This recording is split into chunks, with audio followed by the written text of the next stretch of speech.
നടനും സംവിധായകനുമായ പൃഥ്വിരാജിന് ആദായ നികുതി വകുപ്പിന് നോട്ടീസ് എന്നുള്ളതാണ്. പ്രൊഡക്ഷൻ കമ്പനിയുടെ വിവരങ്ങൾ തേടി സഹനിർമ്മാതാവ് എന്ന നിലയിൽ 40 കോടിയോളം രൂപ കൈപ്പറ്റിയതായി കണ്ടെത്തൽ. ഈ മാസം 29-നകം പൃഥ്വിരാജ് വിശദീകരണം നൽകണം.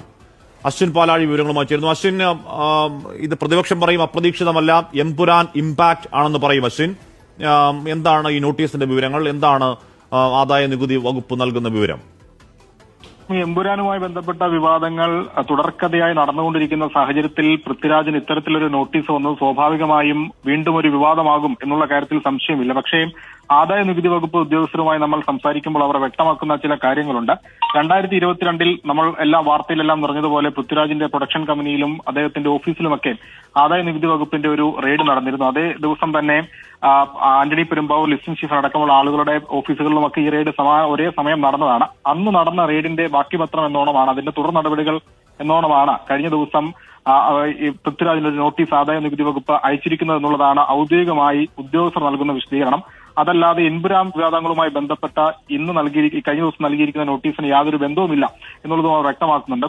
കുറച്ചുകൂടി വ്യക്തമായി പറഞ്ഞാൽ അന്ന് പരിശോധന നടന്നത് കടുവ, ജനഗണമന, ഗോൾഡ് എന്നീ സിനിമകളുടെ പ്രതിഫലവുമായി ബന്ധപ്പെട്ട കാര്യങ്ങളും ഒപ്പം സ്വാഭാവികമായി ആദായ നികുതി റിട്ടേൺ എന്ന നിലയിൽ പൃഥ്വിരാജ് അടയ്ക്കുന്ന പണവുമൊക്കെ ബന്ധപ്പെട്ട് സ്വാഭാവികം നടക്കുന്ന ഒരു പരിശോധനയായിരുന്നു.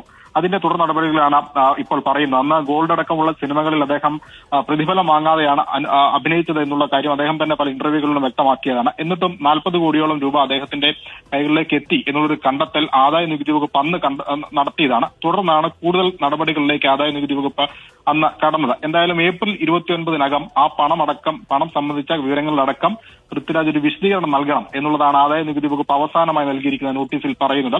ഇത് സമീപ ദിവസങ്ങളിൽ നൽകിയതല്ല എന്ന് ഉദ്യോഗസ്ഥർ പറയുന്നുണ്ട്. ഏകദേശം കഴിഞ്ഞ മാസം പകുതിയോടുകൂടിയാണ് പൃഥ്വിരാജിന് ഈ നോട്ടീസ് നൽകിയത്. എന്നാൽ അത് പുറത്തേക്ക് വരുന്നത് ഇപ്പോഴാണ് എന്നുള്ളത് മാത്രമാണ് ഇതിലൊരു ക്ലാരിഫിക്കേഷൻ എന്നുള്ള നിലയിൽ ഉദ്യോഗസ്ഥരെ വിളിക്കുമ്പോൾ നമുക്ക് മനസ്സിലാക്കാൻ കഴിയുന്നത്. എന്തായാലും നിലവിൽ ഇപ്പോൾ പൃഥ്വിരാജ് ഇതിന് സ്വാഭാവികമായും മറുപടി നൽകേണ്ടി വരും. അത്രത്തോളം ഒരു നിയമ പ്രസക്തിയുള്ളൊരു കാര്യം കൂടി ആയതുകൊണ്ട് തന്നെ ഏപ്രിൽ 29-നുള്ളിൽ പൃഥ്വിരാജിന് മറുപടി നൽകാനുള്ള അവകാശം നൽകിയിട്ടുണ്ട്. അതിനുള്ളിൽ സ്വാഭാവികമായും അദ്ദേഹം നൽകാൻ നിർബന്ധിതമാകും. എന്തായാലും ആ വിവരങ്ങളാണ് നിലവിൽ ആദായ നികുതി വകുപ്പ് തേടിയിരിക്കുന്നത് എന്നുള്ളതാണ് ഉദ്യോഗസ്ഥർ വ്യക്തമാക്കുന്നത്. ഹാഷ്മി.